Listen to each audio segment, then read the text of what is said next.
வணக்கம் நண்பர்களே, நான் உங்க கிச்சா பேசுறேன். மகா பெரியவா சொல்லிய விதி பற்றிய ஒரு உண்மை நிகழ்வு. விதியை மதியால் வெல்ல முடியுமா? அப்படிப்பட்ட ஒரு சம்பவம். அந்த சம்பவம் பத்தினதுதான் இந்த பதிவு. இந்த பதிவு உங்களுக்கு பிடிச்சிருந்தா லைக் பண்ணுங்க, ஷேர் பண்ணுங்க, கமெண்ட் பண்ணுங்க. மறக்காம பெல் ஐகான் கிளிக் பண்ணுங்க, சப்ஸ்கிரைப் பண்ணுங்க. சுமார் 800 வருஷங்களுக்கு முன் பாஸ்கராச்சாரியார் என்று ஒரு பெரிய கணித சித்தாந்தி இருந்தார். நமக்கு என்னத்தான் கெட்டிக்காரத்தனம் இருந்தாலும் பகவத் சங்கல்பத்தை மாற்ற முடியாது என்பதற்கு திருஷ்டாந்தமாக அவர் வாழ்க்கையில் ஒரு சம்பவம் நடந்தது.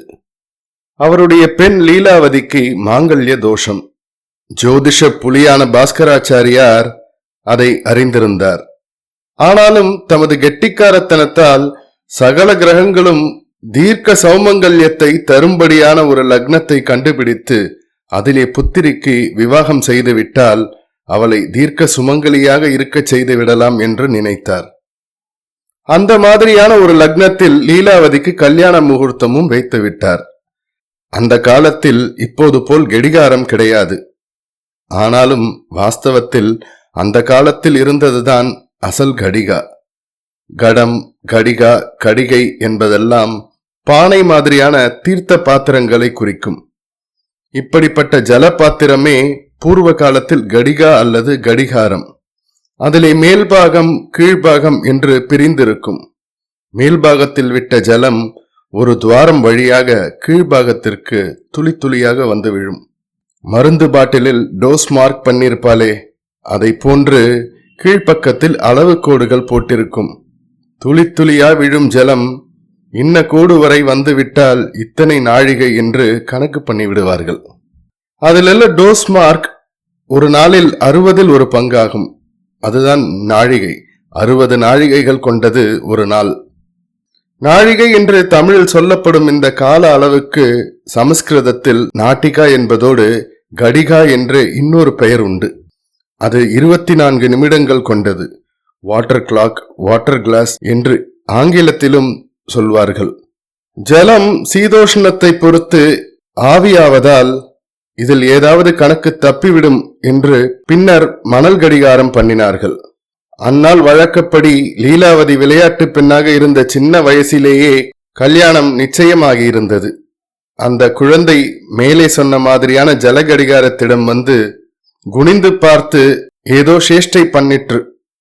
அப்போது அதன் மூக்குத்தியில் இருந்த ஒரு சின்ன முத்து கடிகாரத்தின்குள் விழுந்து விட்டது. மேல்பாகத்துக்கும் கீழ்பாகத்துக்கும் நடுவேயுள்ள துவாரத்தில் அது மாட்டிக்கொண்டது. இதனால் விழுகிற துளி சின்னதாகிவிடும் அல்லவா?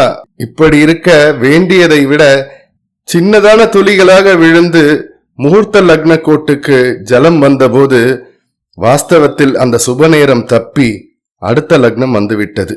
அது கெட்ட லக்னம்.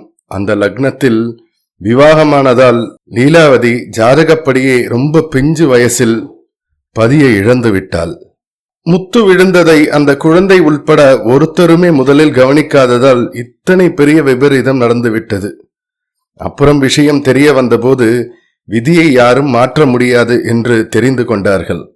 கணித சாஸ்திர விஷயமாக பிற்காலத்தில் பாஸ்கராச்சாரியார் ஒரு கிரந்தம் செய்ய வேண்டும் என்று நினைத்தார். சின்ன வயசிலேயே விதவையாகி தம்மிடம் வந்துவிட்ட லீலாவதியை கணிதத்தில் பண்டிதையாக்கி அவள் பெயரிலேயே தம் புஸ்தகத்தை எழுதினார். சாதாரணமாக ஒரு பரம்பரையில் பாட்டி முப்பாட்டிகளின் பெயரை குழந்தைக்கு வைத்து அவர்களுடைய நினைவை நீட்டிக்க செய்வார்கள் அல்லவா?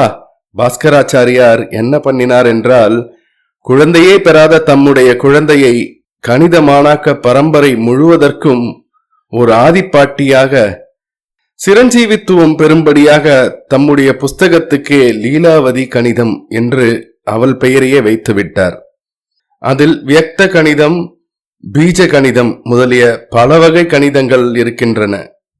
லீலாவதி கணக்குகள் கதை மாதிரியாகவும் விடுகதை மாதிரியாகவும் கவிதை மாதிரியாகவும் சுவாரஸ்யமாக இருக்கும்.